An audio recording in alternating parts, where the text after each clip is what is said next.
all, and welcome to another podcast episode. My name is Marlene. This is podcast 39, and today we're going to talk about everything I've recently finished, knitting-wise, and then what's also currently on my needles, and a few exciting announcements. I've also got a swatch to share with you, which hopefully will be a very soon new cast on. And then, yeah, there's not going to be any sewing or spinning in this episode. I'm still very slowly finishing my yarnjam spin. I technically have enough yarn spun for my sweater, which is why I'm concentrating on knitting it rather than spinning more yarn. But since I've pre-drafted the yarn, and I thought it'd be quite nice to have a finished skein, first of all for some like backup, but then also to put on my little pegboard. I'm still spinning on it, and because I wanted to get that done before putting anything new on my wheel and starting a new spinning project. Secondly, I have cut out my last summer sewing project, but I have not taken the time to sit on my machine and finish it up. So it's cut out, it's on my table, but I've just not taken the time to do that. So I thought it'd be quite nice to sprinkle the announcements and things that I wanted to share in between all the regular talking points to keep you guys interested and like make it a bit more like keep the episode flowing, I guess. So I guess let's get started without any more rambling. First of all, what I'm wearing is the mini mock neck tank by Jessie May Designs? I think so. This is in the dye project. It's like Shanico cashmere mix. I bought this at Flock 2023.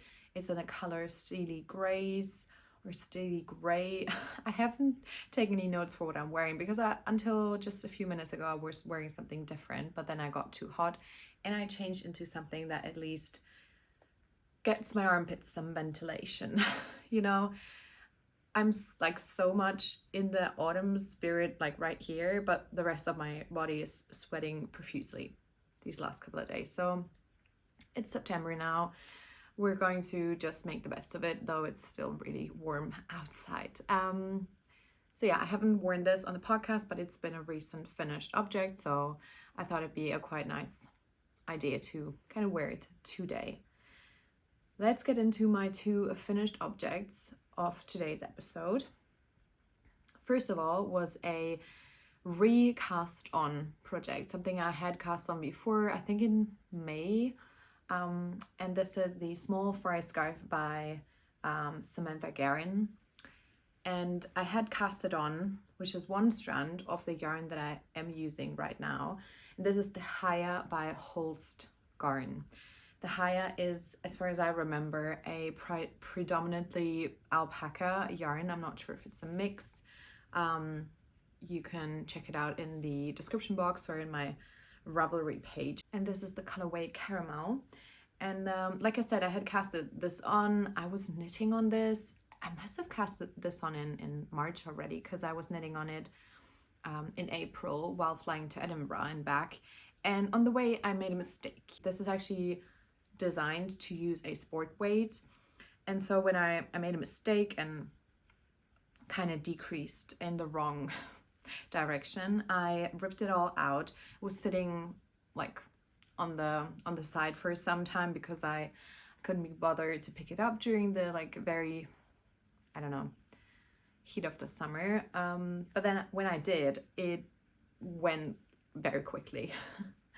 So in the end, I kind of achieved a DK, obviously, because I held the fingering double. I also went up half needle size.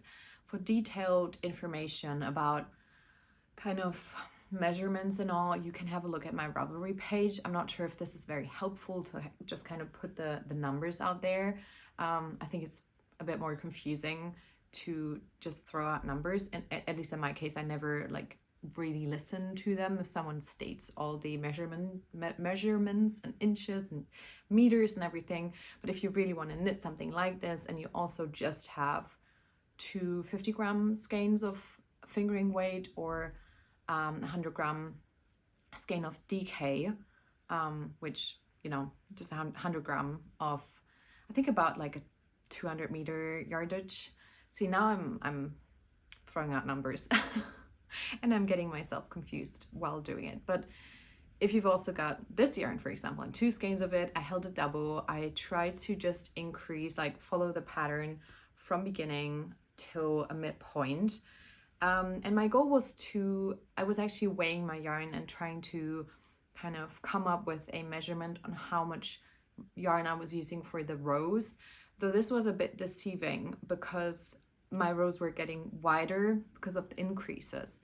And so I made the very stupid mistake of going just a tiny bit beyond my 25-gram mark that I didn't want to, like the threshold, I didn't want to get over to have enough for the rest of the scarf. But I did, and my yarn was weighing in at 24 grams left, which then meant that I had to make more decreases, like sooner, faster on the way down. This all isn't really something you can see. It's just a tiny bit smaller, like shorter on one of the sides, but it blocked out. And so I don't think it's a huge problem. This is a really great, I don't know, like tip, I guess, if you're doing like a small scarf, or I guess this is more like a medium scarf. I mean, it's pretty narrow. But yeah, just try and weigh your yarn and leave yourself a bit of a buffer, because I'm not sure why this is, but I've heard people say that decreases take a bit more yarn. And so in the future, and I really want to make this again, I have some yarn for it and stash with some yak in it, which I got in a sale. It's just one skein, 500-meter skein, fingering that I want to hold double again, which then I'll do the exact same thing. Like, I mean, this time around, I'll probably try and leave a bit more of a buffer so I don't have to leave out some decreases, but literally it wasn't a problem. And so this is a bit, I think a bit longer. It's similar to the lengths that she stated in her pattern, but that's also because I went up a needle size, and then my yarn is thicker, but I did less repeats up until the middle, and then obviously I omitted some decreases, or I omitted some rows between the decreases. So I hope this is helpful to you guys. If you've ever got any questions and you want to make that pattern as well, feel free to have a look at my Ravelry page, and if that doesn't help you with any of the questions, you can always feel free to just ask them in the comment section down below. My next finished object is the Maxine hot water bottle by Laura Penrose. Both of these actually also are 2 of my autumn making plans or autumn knitting plans done. So I've already achieved 2 of them, which I'm quite happy and actually quite proud of. That's why I can now focus on my sweater plans. And yeah, I really knit this very fast. This was a kind of sample knit for the Patchwork collection by Coast to Coast Yarn Co. Unfortunately, I wasn't able to film the episode right after finishing this, so you guys would have seen this while the collection pre-order was still live. The collection has quite a short turnaround time, so people can actually receive their yarn a bit closer to when they buy it, which I think is a great idea that Erin had. This unfortunately also means that the pre-order is closed now, which isn't ideal. I really wanted to show you this and then be like, well, there's my affiliate link in the description box, so you can shop the collection if you want to. But it's not live anymore. But there will be a second round of pre-order sometime in November or December. I don't have like a definite date yet, but I'll share with you whenever I know more. But Erin shared with me that there will be the second round within that time frame, so at the end of this year again. And I think that'd be quite nice to kind of have the chance of shopping then if you've not gotten something this time round, or if you want to get a few more skeins. But yeah, this is a collaboration I'm doing with Erin now. So this is the second collection that I have been an affiliate with Coast to Coast Yarn for, and I'm so happy. This is one of my favorite like collaborations I'm doing, truly. And she has sent out this yarn for me, so this is at affiliate and at gifted. I have not paid for this yarn myself, and if someone buys or shops through my affiliate link, you can still shop through my link if you want to shop any of the in-stock yarn.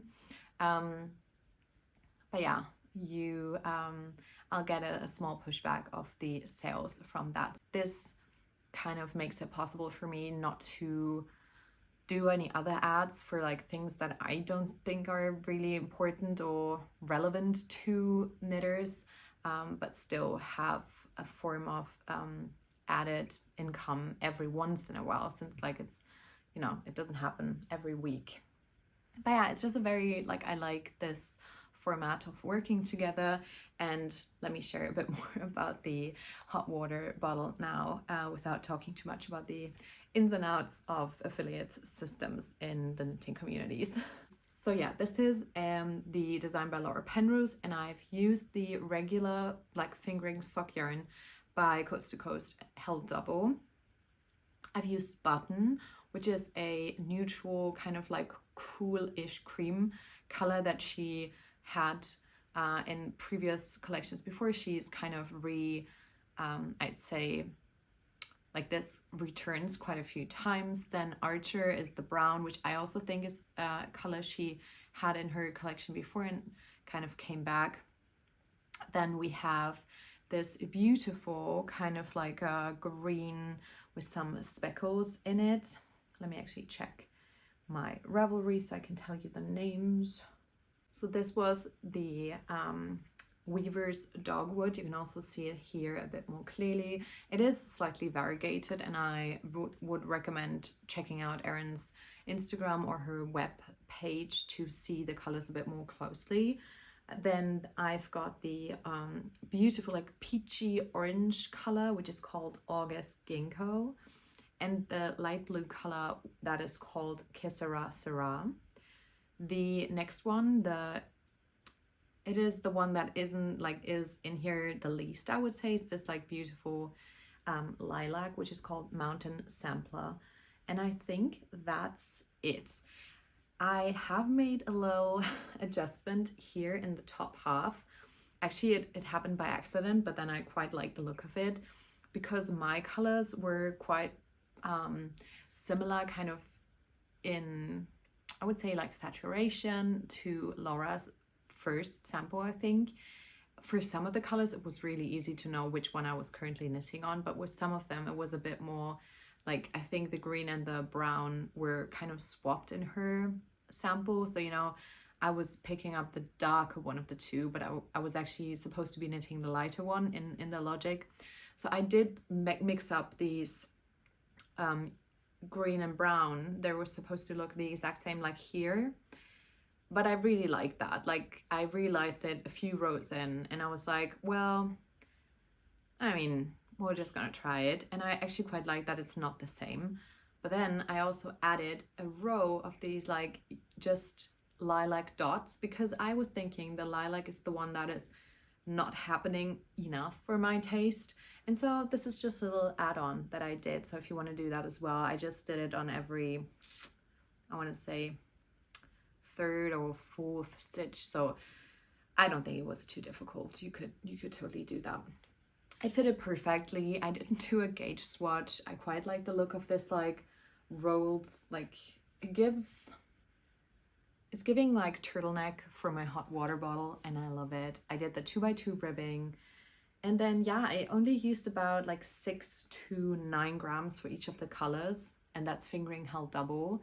And then I used a little less than 70 grams of the button, which is the background color, and I'm totally seeing myself making a few more of this. I'm actually thinking about maybe making one for a friend as a gift, but yeah, I'm not sorry, I'm not set on it. But yeah, it's not a definite plan. I have made hot water bottle covers as gifts before because I think they're a quite nice project without really knowing maybe their head circumference or something like that, or a mitten like hand circumference.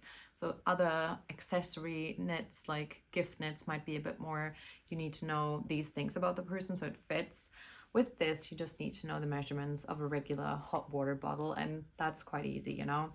But I might just also make one with my hand spun, which is another option that I have. But yeah, I think that's everything that I wanted to say about this. So yeah, there will be a second round of a pre-order. I hope if you wanted to get something this time around, you will get it next time. Thank you again to everyone who uses my affiliate links whenever I share about them. Yeah, so this is my second finished object. Moving on to my first announcement, which is that we now have a Marlene Knits membership. I don't know if you've noticed these last couple of days, but I've probably made it public just a few hours or maybe a day before I am uploading this video. Like I said, it's the beginning of September. I've been thinking about this for a little while, actually since I have had my Ko-fi, and again, thank you to everyone who's ever supported me on there, or the people who have even done like monthly supports like through Ko-fi. Thank you so much. I've actually done a few giveaways there, but recently I've just felt like it's not enough of that community aspect that I really want to foster and be part of, and like have my channel be part of. So I didn't feel like I could give back enough. Obviously people are free and are just choosing to support channels if they do, like within their possibilities of liking and commenting and sharing and subscribing. But for now, I thought it'd also be a great option for people who want to support even more to become members of this podcast. So for now, there will be one tier. The tier is called the Fiber Friend tier, which I just think is such a beautiful and quirky and fun saying in this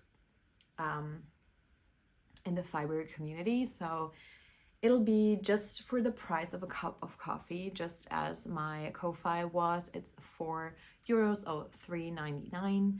So if you become a member of this channel, you can also join my Discord through that. So that is linked. If you're a member, you're a part of the Discord. And that is a decision that I made to keep this sustainable for myself. As you might imagine, I do get quite a few questions and DMs every day. And I love connecting and communicating with you all. But it also takes a lot of time, and making these videos every week, like planning them, filming them, editing them, it all takes quite a bit of time. I do get some money through ad revenue, but I don't want to put too many ads in my videos. But to keep this sustainable for myself and to have kind of all the platforms or like the options of supporting this channel in one place, I thought a YouTube membership would be the best idea. But obviously you can tell that I'm getting a bit frazzled to try and get all the information that I have in my head to you. I have my notes here, so I'll try and get through them a bit more organized now. So what are the perks of becoming a member for $3.99 at this point in time? I have worked with a friend of mine, Julia. She's a designer, and we have worked together on some custom emojis for this channel. So you'll be able to use these emojis as a member.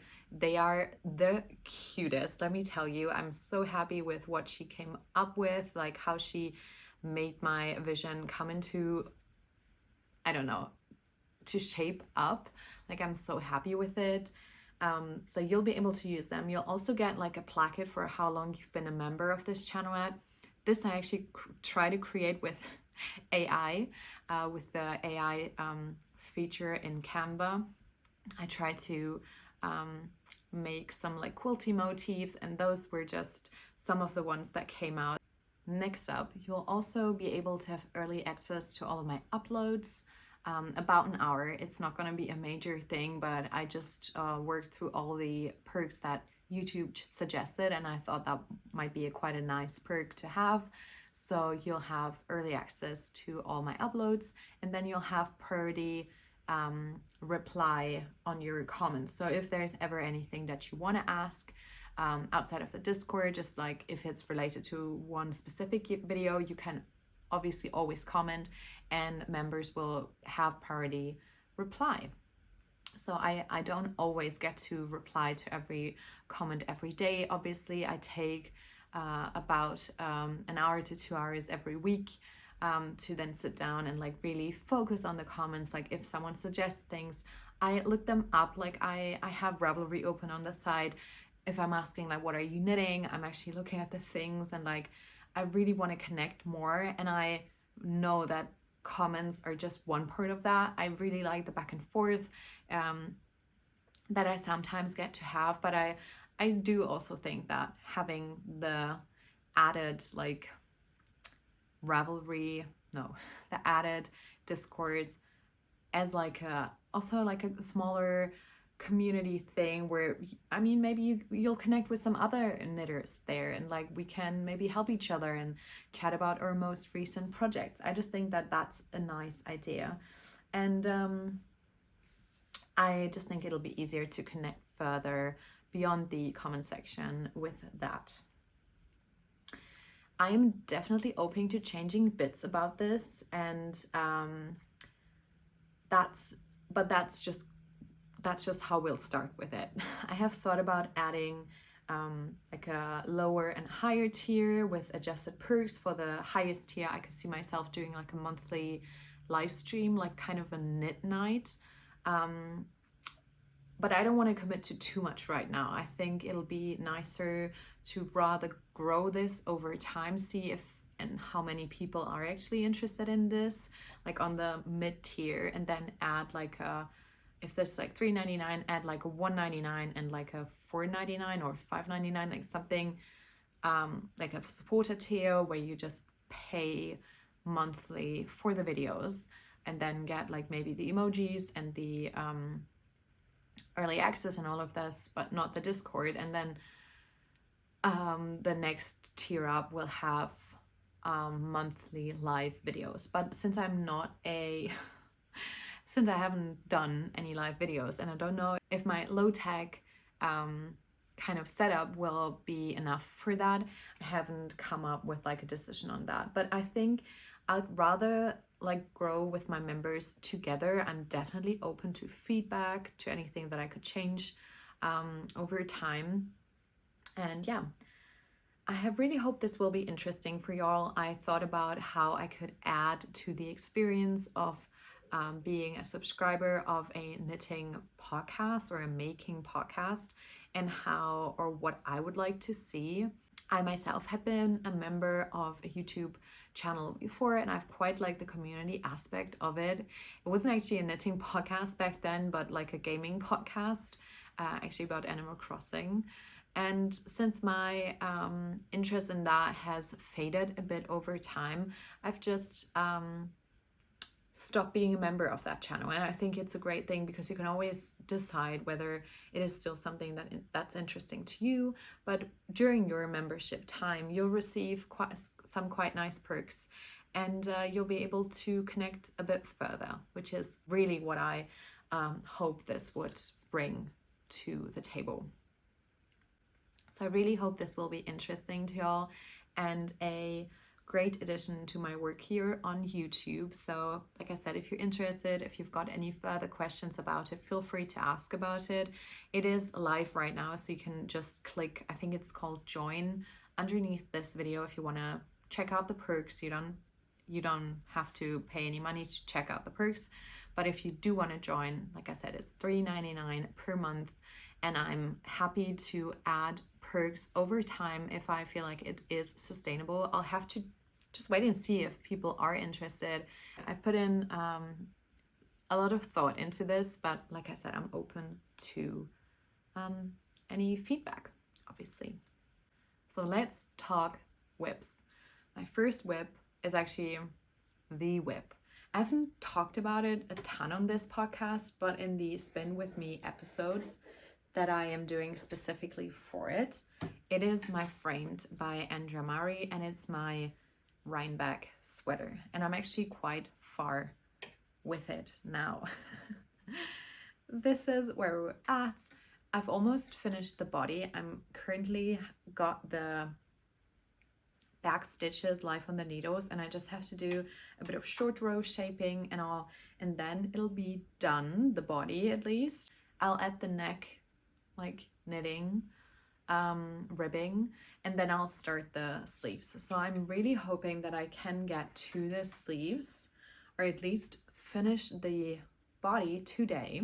I've been working on this morning already, like maybe 2 hours, and it is actually going quite quickly. So the ribbing is on 3.75mm needles, and the rest of the body was knit on 4.5mm needles.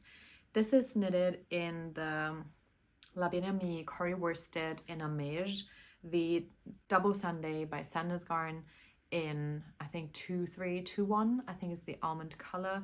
And then obviously my hand spun Marlene Knits colorway by Yarnjam. It's a Shanico base, and I'll show you a close-up.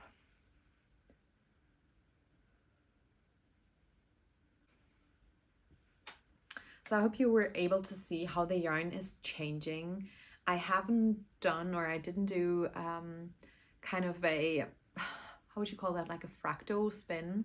I divided 3 braids into 2 halves each, and then spun one part of, and then spun practically like one of the halves of one braid into singles, and then plied the 3 together. So I hope that makes sense. So the color changes are actually quite, I think it's beautiful because they're like kind of moving in towards like into one another, but then also they're gradual enough so you can actually see some, like all of the colors taking shape. I hope I'm explaining this well enough.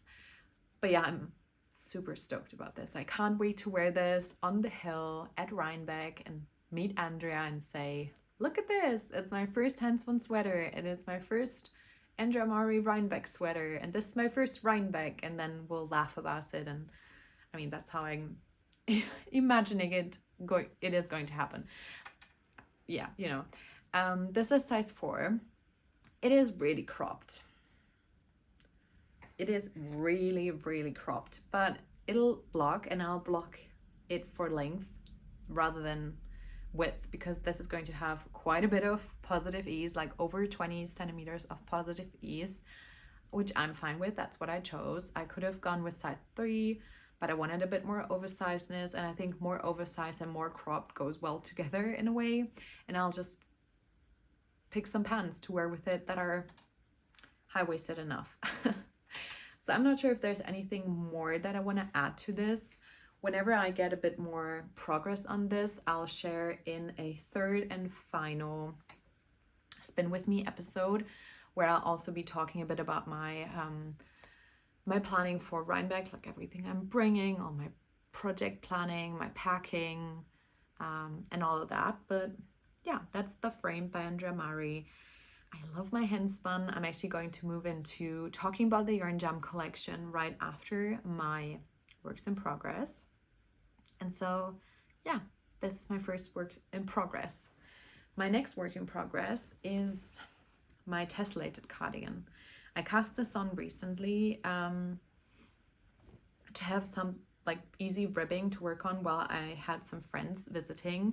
I'll actually include some vlog footage of their visit here. But yeah, I cast this on tubular to have ribbing to work on while I was, like I said, chatting with my friends. So I'll give you a close-up.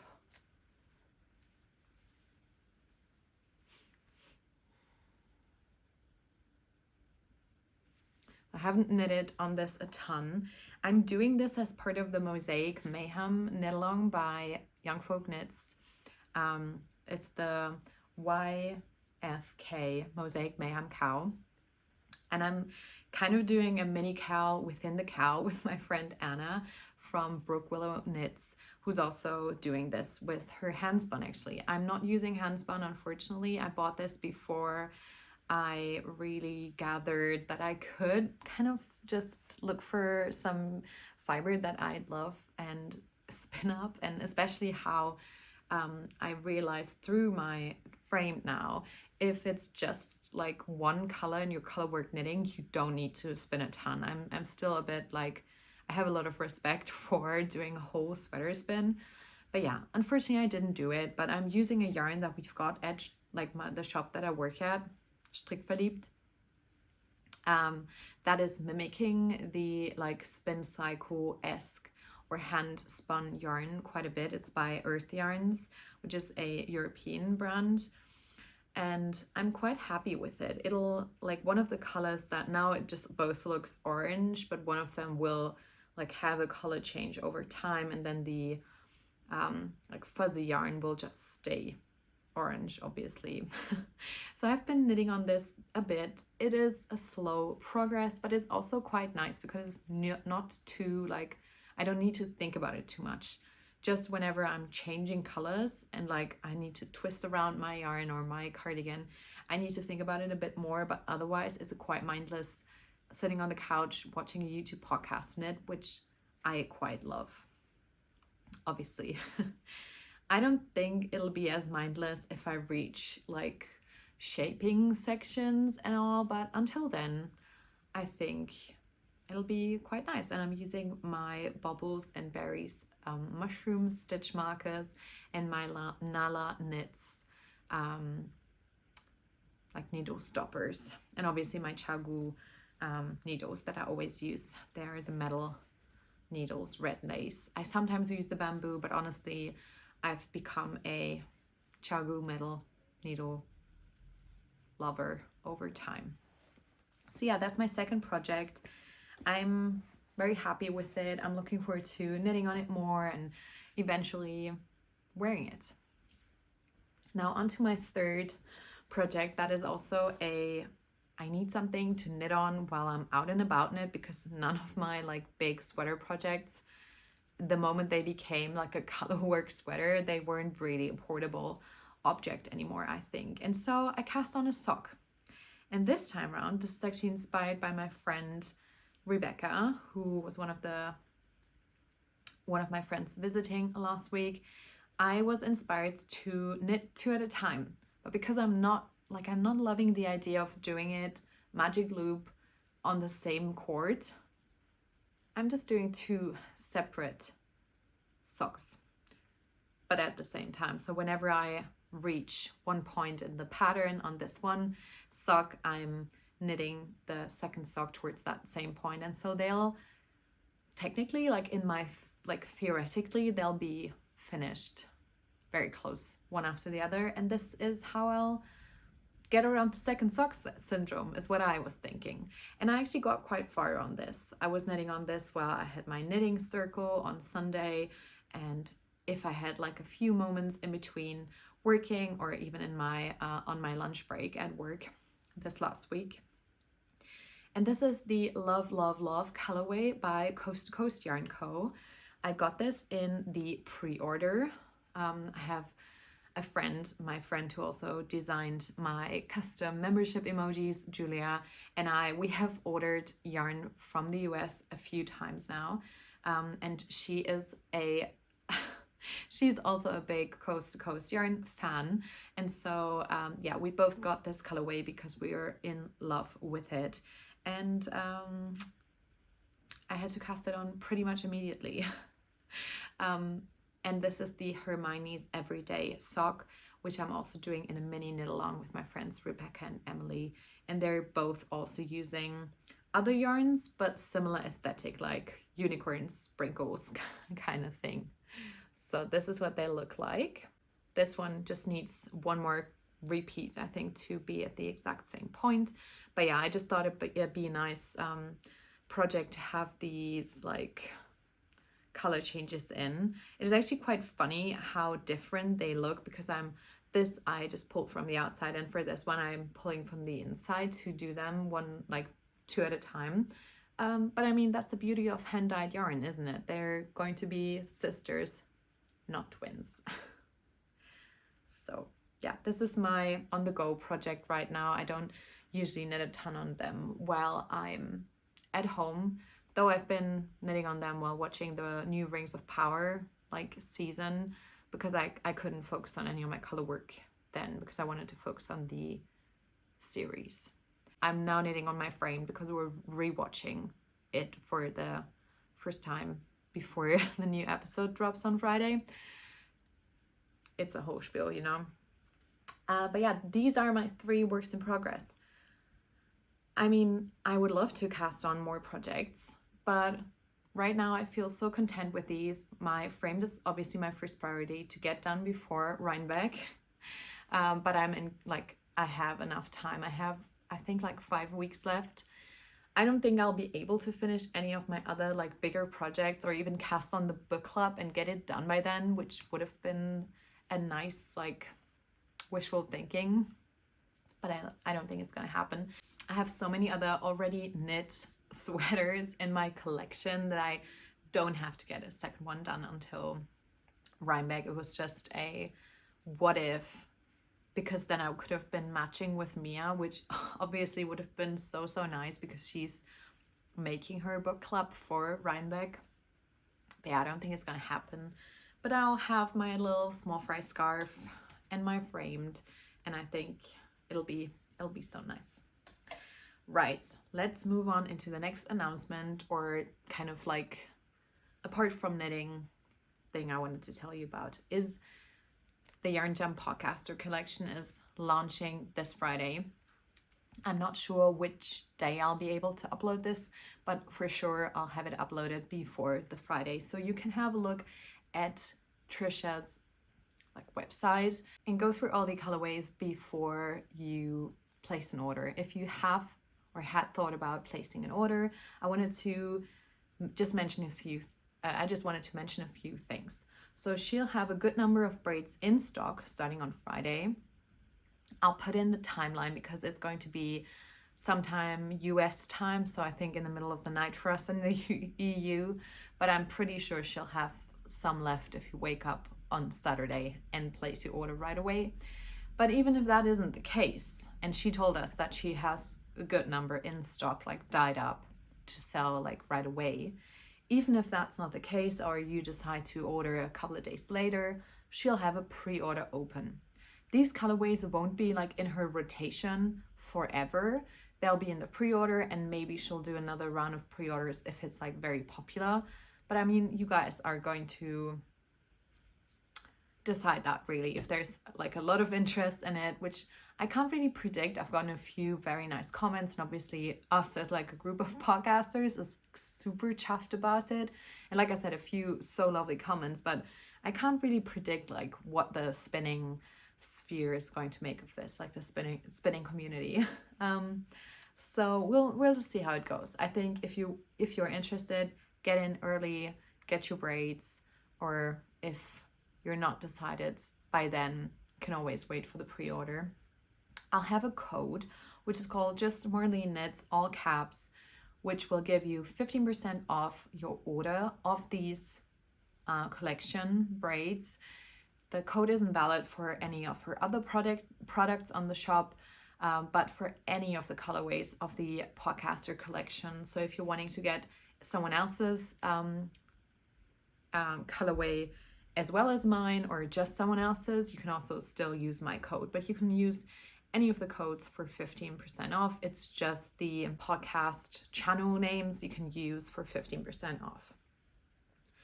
I'm going to share the colorways on screen now because I haven't done that before, and I quite liked it when I think Meghan and Ariel have done it so far, where they actually put up the colorways of all of us. And now since everyone has shared their braids for some time, I thought it would be cool to also do that. Just in case you're not watching all of us all the time, which I think you should be doing because I love all of these podcasts and all of the podcasters behind them. I'm going to show you the Shanico bases. There will be a Shanico confetti base, which has a tweed. I think it's rayon and just like you know, like the tweed nabs. But I'll just show you pictures of the non-confetti, like just the general Shanico, which is such a nice fiber. Like I enjoyed knitting with that so much. I knitted one of the confetti braids, and now I'm on my third regular Shanico base of my own colorway for my sweater, obviously. So starting with Emelie's colorway, it is a primary color but muted galore, which is like just perfect Emelie core vibes. She has actually spun some of it, so you should definitely check out her recent episodes if you haven't already, and is knitting a kind of triangle garter shawl with it, and the color changes are phenomenal. Like I wasn't really able to imagine how it will look like, as well as with some of the more blended colorways, because hers is quite like the dyeing style is different. But yeah, it looks really cool spun up the way she spun it up. And the next colorway is Kaci's colorway, and I'm actually able to show you my it's so squishy, my little mega hang that I made. I spun up one of the confetti braids of her colorway, and then I'll have a picture of her regular Shanico, which is just such a great like selection of greens with just the slightest like just like a smidge of lavender. And I think it's so beautiful. And yeah, it's spun up really nicely. This is a bit thick and thin, and it's generally quite a plump yarn. I don't think I put enough twist into it, but yeah, like I said, I could see myself making like a cowl or a hot water bottle with it, but for now it's just living on my pegboard, and I think it's great there. But yeah, this is Kaci's colorway, and it's so beautiful. Next up, we've got Meghan's colorway, A Naughty Mess. Meghan's colorway is practically the only one that is very cool toned, though I would say Kaci's one has a lot of cool toned greens as well, but there are some warmer like olive tones in there as well. But like Meghan's colorway is just cool tones, like jewel tones, light blue, icy blue, with a lot of purple in there, which isn't at all my color palette, but I appreciate the beauty of it so much. So I think it's very fun how these colorways kind of really remind me, at least, of the people and their podcasts. Like I think Trisha did a really great job with that. And then lastly, that's Ariel's colorway, which is Pastel Beauty. It has some like golden yellow, a lot of rosé, like pastel-y pink, and some green or like greeny blue, almost like agua touches in it. Ariel has also just recently finished her first couple of skeins as far as I remember, and she's also going to do the framed. We have a little group chat to kind of spin to knit the framed on Instagram with Trisha and Ariel and a few other lovely people who joined from the community. And yeah, I think she decided to go high contrast with just one like single contrast color, which I think is a brilliant idea. She chose a really beautiful contrast color, so I can't wait to see it all come together. Yeah, Ariel's colorway is just very delicate and spring-like. And so I think we've got such a nice variety in selection. I'm going to show you my colorway to kind of finish off the roundup, because obviously I have it with me, and then I have some of the spun yarn with it. This is the 3-ply.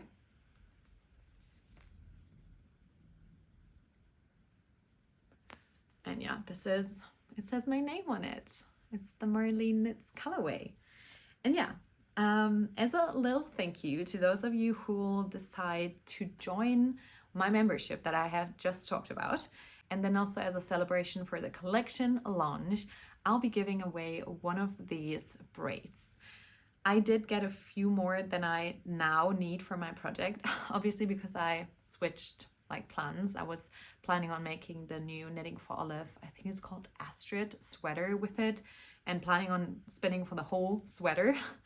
But now, ever since the frame came out, I was like, ding, ding, ding, gotta make that with my Marlene Knits colorway. So I have a few too many skeins, and I asked Trisha if she'd be all right with me gifting one of them, and then I'll keep the last two, possibly for like a shawl spin in the future, or maybe to combine with the second strand to kind of marl it, like make a barber poling effect or like a fractal spin, or just make something different with it. But I'd be so happy to give this to one of y'all who might not be able to get one for themselves in the pre-order.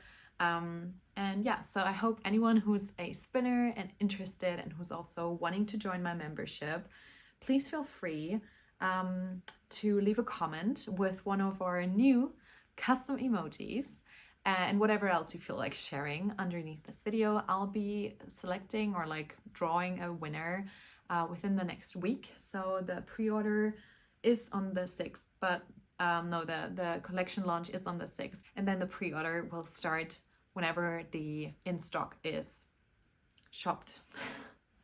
It's all shopped, and this will be open until the 13th of September.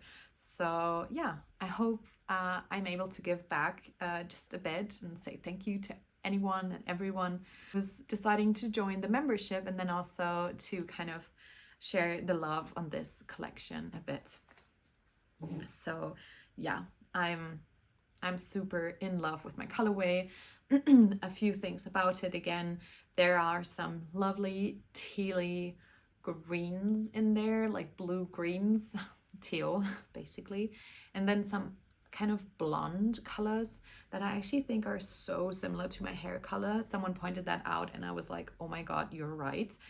And then there are some more nutty browns. Obviously you can see this in the braid as well. These are like the three, like a rusty nutty brown, the tealy dark bluish green, and then the more so like muted, almost leaning like, yeah, like olivey grayish blonde. I know blonde is probably not like a great description for a color, but literally I'm blonde and like I'm dark blonde, and that's what I think about it. And yeah, this was just a sample. So I hope you will join the giveaway. I hope you'll join the membership, really, obviously. And let me now show you one more swatch that I am planning on starting soon. I've got this basket here. This is my doppio basket. I have shared in the past a swatch for my doppio sweater, but this is not what I will be using anymore. That was a kind of combination of the Knitting for Olive Marzipan, the Extra Sprinkles colorway by Explore Knits and Fibers, and the Oat colorway of the Knitting for Olive Soft Silk Mohair. This I felt like was a bit too cold for me. I love the like neon-y, like very colorful speckles in there, but the gray tone in it, I was just feeling like it might be a bit too cold. I mean, you'll be the judge of that. Tell me, please. I know we've been having so much fun in the comment section talking about like color seasons and what colors suit me. Apparently, I loved all your compliments. Thank you so much on my t-shirt. I've actually just done the washing, so it's right over there, and I love it. Like, I didn't think I would love it as much as I did, but then I felt so comfortable in the video, and also you seem to like it, so thanks so much. But I did a new swatch, which is a lot more, I think, Marlene Knits appropriate. It's not washed and it's a lot smaller, so we'll have to see. But yeah, this is it. This is actually a mixture of, I'll put it in the water and block it out after filming. But yeah, this is still the Explore Knits and Fibers Extra Sprinkles, but then I am using, for the first part of the swatch, so these first few rows, I'm still using the Oat, but then later on, I don't even have like a single skein of it, but for the rest of it, I'm using Trench Coat and the Usual by Coast to Coast Yarn Co., also on fingering. And I'm doing this because I frogged my caramel sweater. So the story behind it, I cast on this caramel sweater pretty much as soon as I got the pre-order in that I ordered and bought from Coast to Coast when she had her second round of Fantasy Coffee House collection. And I started it. I did a 2x2 ribbing details. I really loved it. I was actually knitting on it while at the Swiss Yarn Festival in April with my friends. And I really liked it, but then I came to about here and it started pooling weirdly. It just looked like I wasn't able to eat and something fell out of my mouth, really. I mean, that's what I was seeing. Maybe not everyone would have seen this, but I put it to the side whenever I think I had just like split for the arms and knitted a bit more. I tried helical knitting, which I hadn't tried before, and all just wasn't coming together. I also thought that the color of like the trench coat with the like brownish creamy was just a bit too blah for me. I don't really know how to explain it, but I was thinking that if I'm wearing this beautiful sweater, I might just drown in it.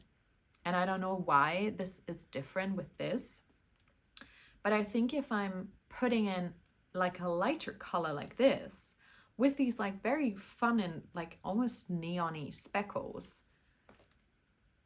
I think it just makes for more of a lighter color that has a bit more contrast with my face.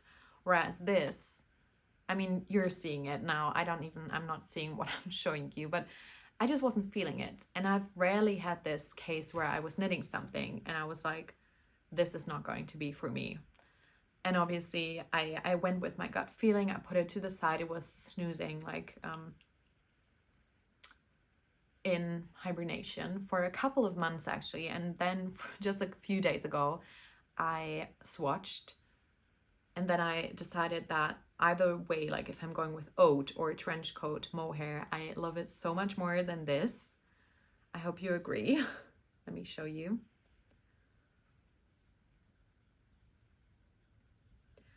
That I ripped out the whole sweater, and I have never done this before, so it was really special for me to do this.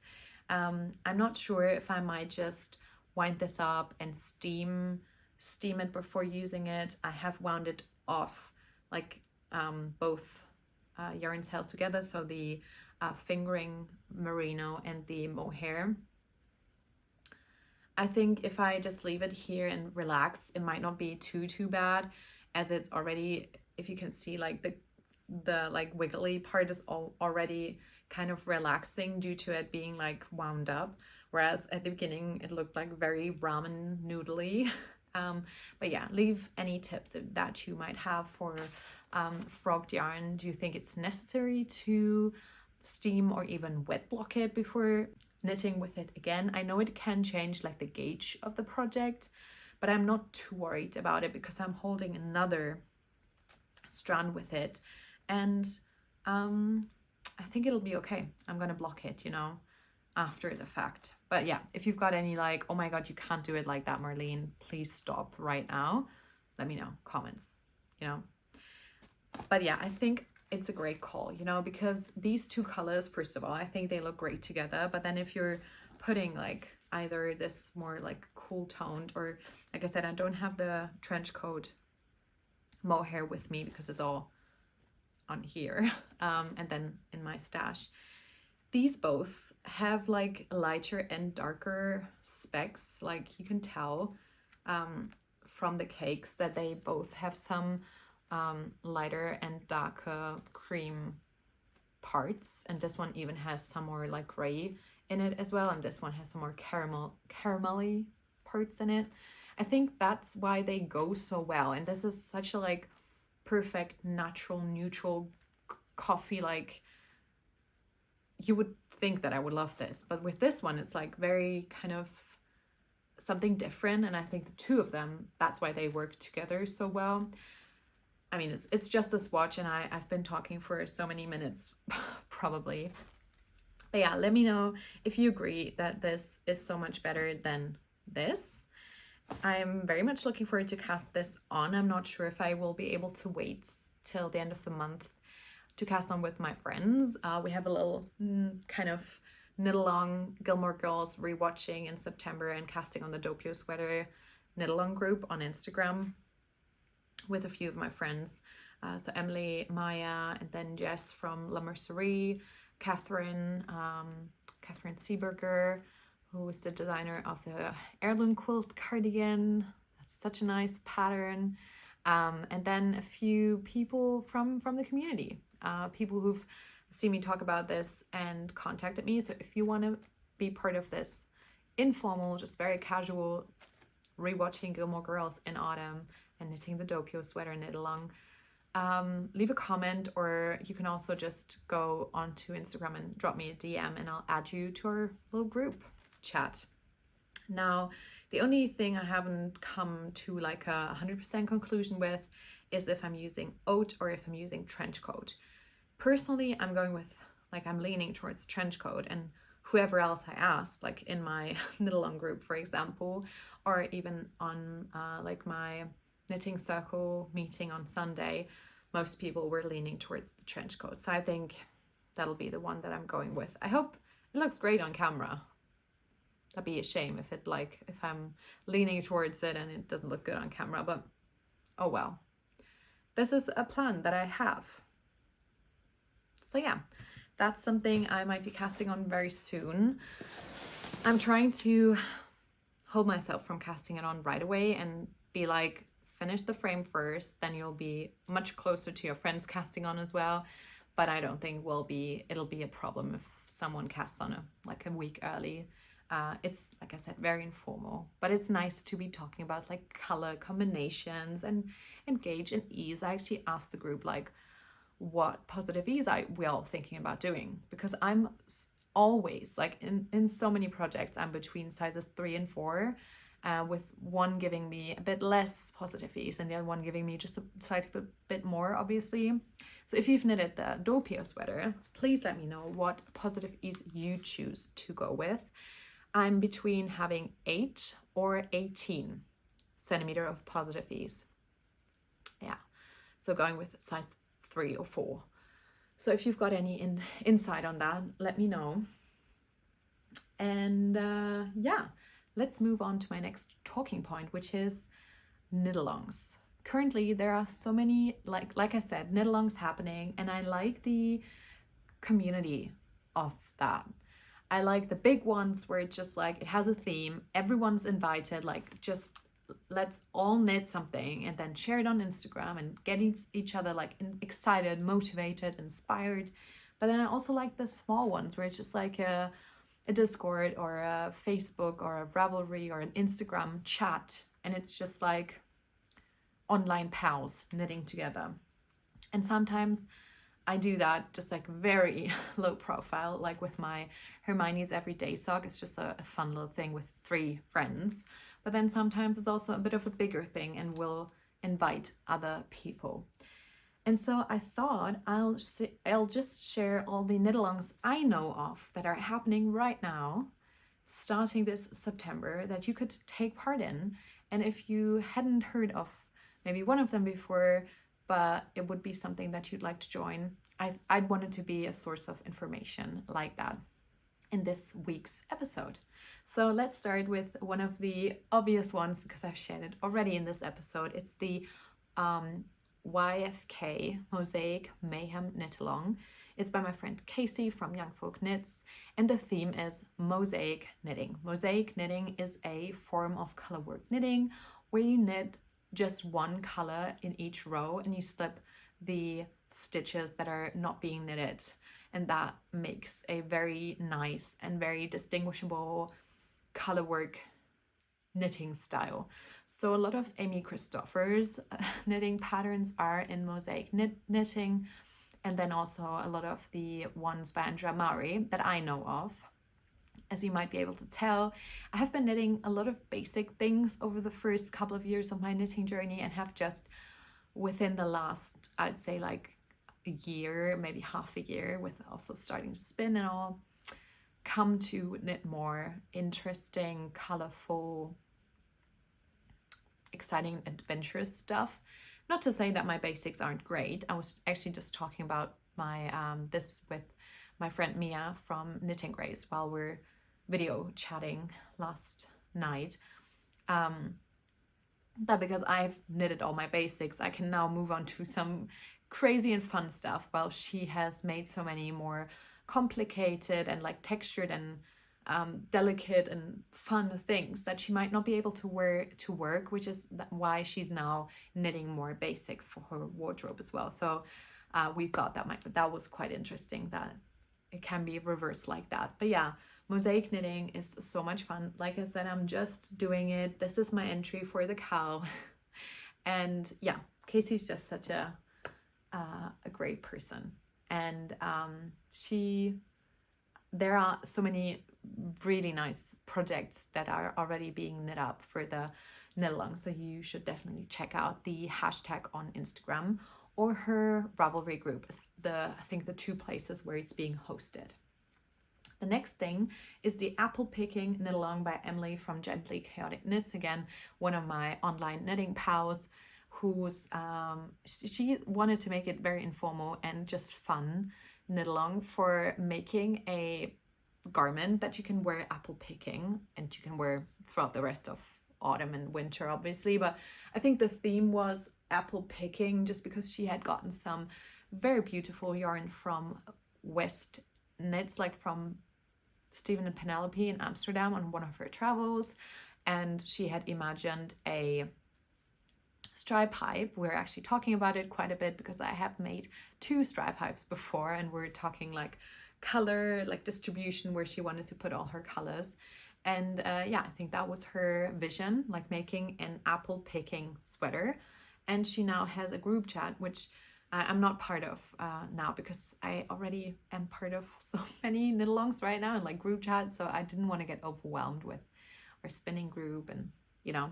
But if you wanted to become part of that, I think you can just message Emily and she'll add you to the group. I think there are already quite a few people in there, but it's still like more of a private, like personal experience, I think, than having a hashtag. So you might get to meet new people through that, and also make your perfect apple picking hand knit outfit kind of thing.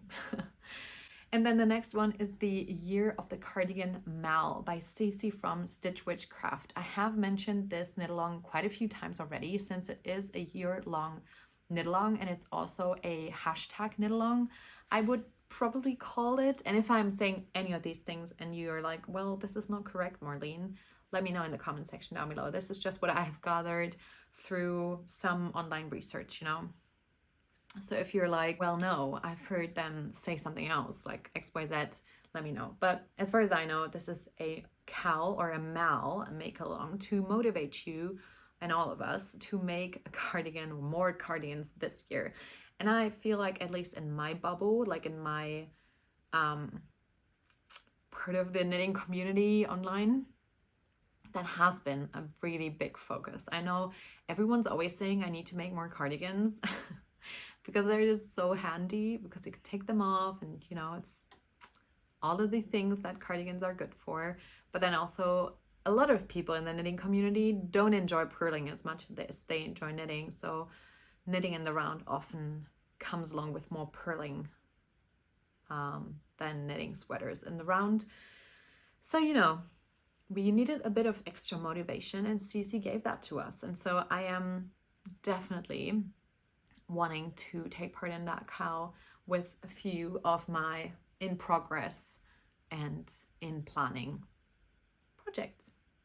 The next one is the Fall Feels KAL by Rebecca from Moving Stitches and Jackie from Jackie's Making. Jackie's actually a podcast I have just recently found and enjoyed some of her content and some of her videos. Rebecca has been an online like knitting pal for some time. We're chatting sometimes, and then I think we've been in a test knit together. I'm not sure, but I know her through Instagram, and she has a great YouTube podcast as well.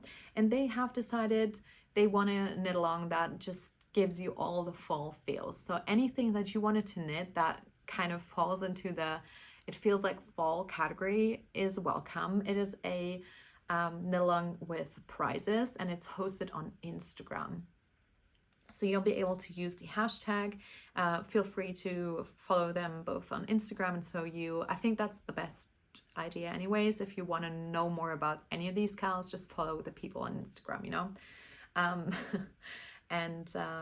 Yeah, so anything that's like getting you into the fall feeling and the autumn spirits, you can knit for the fall feels knit along. And they both, I think, have videos about some like project ideas and what they want to make for it as well. So that are great resources. If you've been enjoying mine or anyone else's fall knitting planning videos, I think you'll enjoy both of their content as well.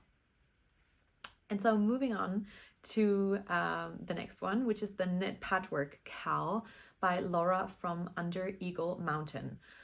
Laura, I didn't know before, but she has reached out and shared that she is hosting this KAL, and that anyone who might be interested in working any of the patchwork motifs that are currently popping up everywhere and making my heart so happy, like any of the quilty motifs, will be great to enter her knit along. So feel free to check out Laura's Instagram and see like any of the terms and conditions and all of it, but it's called the Knit Patchwork KAL, and it's by Under Eagle Mountain. The last one I know of is called the Wooliest Dreams KAL by Erica Taylor Creative and What Mariel Made. Also two podcasts that I have just, I wouldn't say recently found, because Mariel's I have just recently found, but Erica Taylor I've been following for some months actually, and I've been enjoying both of their content, and so I wanted to share that as well.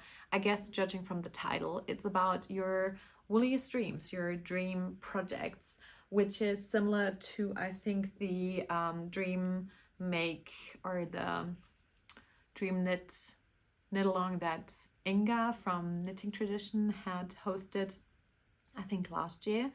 I'm not sure anymore, but I like the idea. They did like a really cute setup, and whatever they were kind of mentioning about it, I felt really cozy, and I think that's what this like upcoming season is all about. So these are all the knit-alongs that I know of that are currently happening. Of course, there might be many more, but yeah, feel free to let me know if there are any more knit-alongs that are currently running and that you're taking part in and that you want to share with other knitters in the community or crocheters if it's a MAL. And then of course, if you're hosting one, feel free to share it in the comment section down below. One last talking point before we'll move into the outro of this video, and then I'll leave you to it, is I wanted to check in on my fall knitting plans again. I think I forgot a few things. I mean, I like that video. I'm happy with it. I already finished 2 of my plans. I think it was an attainable collection of plans, whereas in the past I sometimes might have overestimated what I could knit, or was more so sharing some ideas and dreams rather than concrete plans. But I must have forgotten that I had a make 9 as well, and that I had promised my partner to knit him a sweater up until the end of this year. Plus I also want to make a Christmas sweater. So when I was talking to my friends about it, I told them that, yeah, for me this year's make 9 is more of like a make 9 in German, which is called make no, you're not gonna make it, which is fine. I have currently 3 open plans that I'm not sure if I'll get to them. That's 2 vests and a blanket. I've heard, I really wanted to start that blanket, and I might still, but a friend of mine, she started it and she said that it was quite fiddly. So I'm not yet sure if I'll get to it. I really want to try it at least, and I think I'll get to that in December, like cast it on and see if it's for me. But the 2 vests, with all of my planning, like my knitting plans for fall, are like between, like, I started like mid-August, but it's really like September to end of November. And how am I supposed to do 2 vests cast on a blanket and do 2 full-size sweaters within that month of December. And then my Christmas sweater, obviously I would want to have done before Christmas, and Hannah's sweater as well. So I don't think the vests will get done this year, which isn't, I told myself, like, it's my Make 9. I do with it what I want. You know, I made so many more things that I didn't have on my Make 9. But yeah, I wanted to share that. And when I was talking to my friends about it, we're saying there is this saying in German, and it's called a Lügenbold, and I am a Lügenbold, because I was a liar, liar, pants on fire in that video, because I just forgot a few plans that now I'm not sure where I'll be able to fit them in. But yeah, we just thought it was so funny that I was lying on my video, which it just happens sometimes. You just don't always remember everything you wanted to say. But since one of my friends is also doing a YouTube podcast, her name is Lydia, or Lydia Rababa. I always like have the English pronunciation in my head, but then it is German. It's a German knitting podcast. She's like, oh yeah, that happens to me all the time. I always forget some things, and then I mention some others. You know, I have notes, but obviously I don't want to look at my notes and be like this, because that would be not fun, you know. So I forgot about that. But I think, so I wasn't doing it on purpose. I'm not lying on purpose, you know. But I was so happy with my doable plans. I don't know, I kind of forgot about it, but that just means that I'll try and get my partner's sweater, which for now I'm planning on doing the stick season sweater by Rebecca for him, and like a very nice dark green color, and I've already swatched for that. I wanna try and get that like started sometime in maybe November, so I can definitely get it done for Christmas.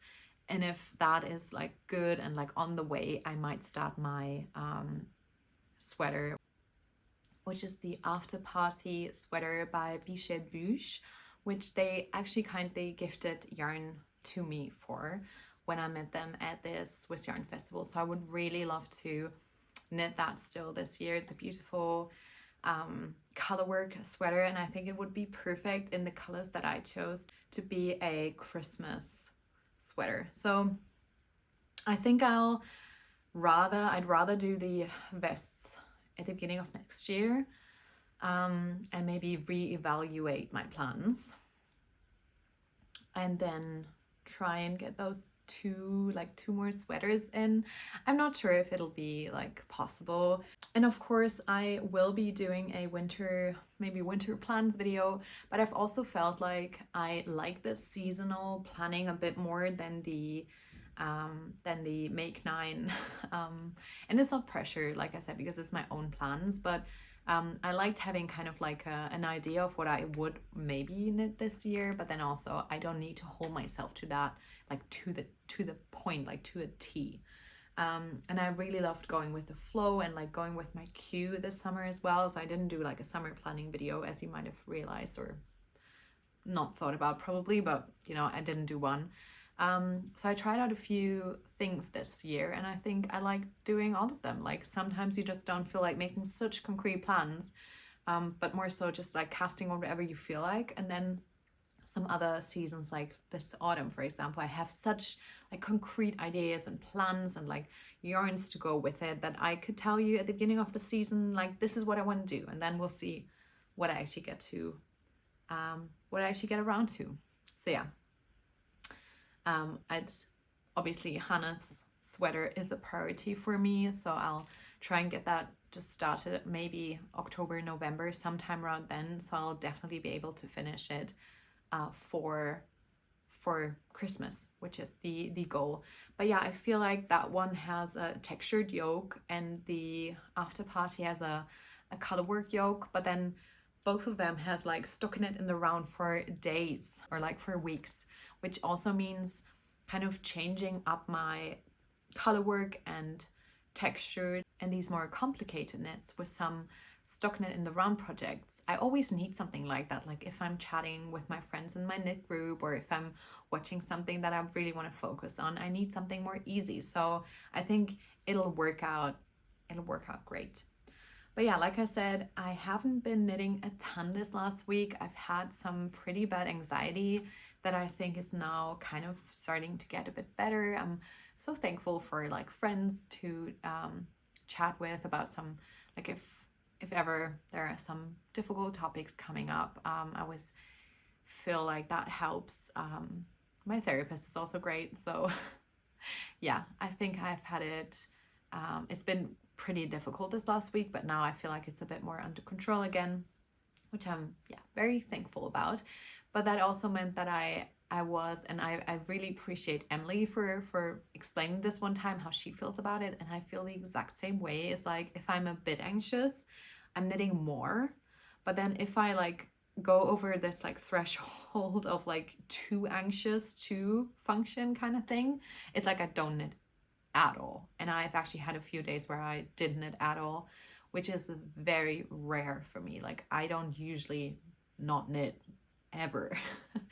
But I felt like it was valuable to share this. Like you don't even have to have anxiety to experience this, but if there's ever anything in your life that stresses you a ton, it is so like understandable even if you love your craft, you have to put it down for a few days. So I just wanted to share that because I felt like it was always adding to our conversation here if I was sharing a bit about my mental health or mental health struggles.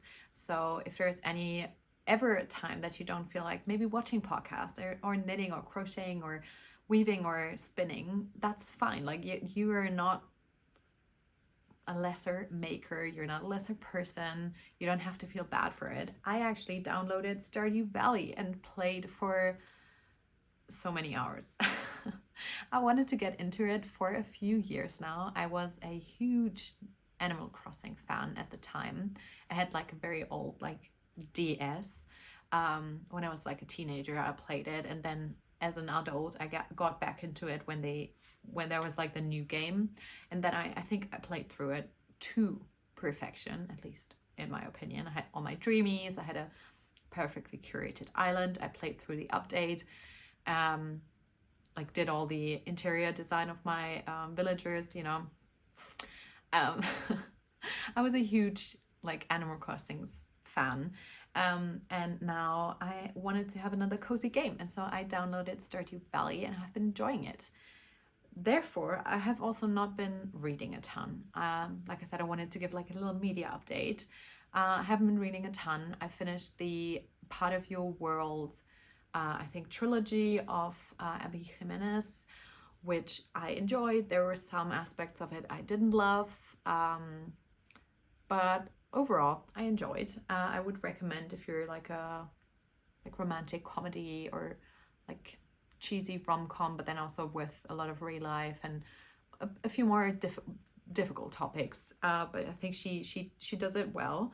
So I love that. And then lastly, I have been enjoying the new Rings of Power season 2, like the first 3 episodes we've watched, and we just started a rewatch yesterday because I wanted to see if we could find a few more like Easter eggs or parts that we didn't realize before. And yeah, my partner and I are huge Lord of the Rings fans. We've actually read the Silmarillion last year, I think it was. He read it to me as like a goodnight story, which was so fun. So yeah, we really enjoy Lord of the Rings too, but we're kind of disappointed by the first season. I mean, there were so many like voices criticizing it for good reason. And I think they took on a lot of the criticism and try to make it better for this season, which I enjoy. I like that there's lots more like scenes of all the parts of Middle Earth where there's actually people, like obviously the grand like big shots of the cities were impressive, but they felt a bit like empty in a way. So I liked, for example, seeing the dwarves like Durin and his wife Disa, for example, at the market in Khazad-dûm, or I really love the like relationship between Elrond and Galadriel, and yeah, just some of the aspects were really nice. I'm still like, I don't know how they managed to let the people of Numenor, who are supposed to be like the best of the humans, kind of to look so dumb. Like, I don't know how easily they were like manipulated. I'm not sure if I like that part of it, but I'm very open to it. Like, maybe I have lesser expectations of the season 2 now. But yeah, I was liking a lot of the aspects, and feel free to like have a conversation about it in the comments with me if you're also a fan of the like universe of Middle Earth. But I don't want to get into it too much and nerd out on my knitting podcast about it. But yeah, this is my media update. Not been reading a ton, unfortunately. Haven't been able to get the Bell Hooks book finished because it's just been so theoretical and like very not easy to just read while you're trying to fall asleep, you know, like before bed. And then when I'm awake, I'm choosing to do all the other things like gaming, watching podcasts, I'm actually watching a bit of the Kardashians, which like I just need to shut off my brain some days after work, you know, whatever. So this was my podcast episode 39. I hope you enjoyed it. I hope you're thinking about joining the membership if you are a long-term follower of this podcast, or if you've just recently joined and have been enjoying my podcast content. I am enjoying making these videos so much, and I hope to be doing this for a long time, but I'm also hoping to keep it sustainable for myself. So yeah, feel free to join. And if you've got any more questions about it, feel free to leave them in the comment section down below. If you've liked this video, please give it a like and consider subscribing to the channel. I hope to see you back here next week with another podcast episode, and then maybe a few more special videos. I am planning on filming a autumn, like how I style my knits video, same as I did in the spring. And then I'm also, yeah, planning on a third Spin With Me episode about my framed by Andrea Murray. But I think that's truly it. It's been a long episode. I hope you enjoyed it, and I hope you've got some great progress on your current project. I hope you're getting loads of making time this following week, and I hope you're taking great care of yourselves and those around you. And yeah, happy knitting, y'all. Bye.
Do you hate it?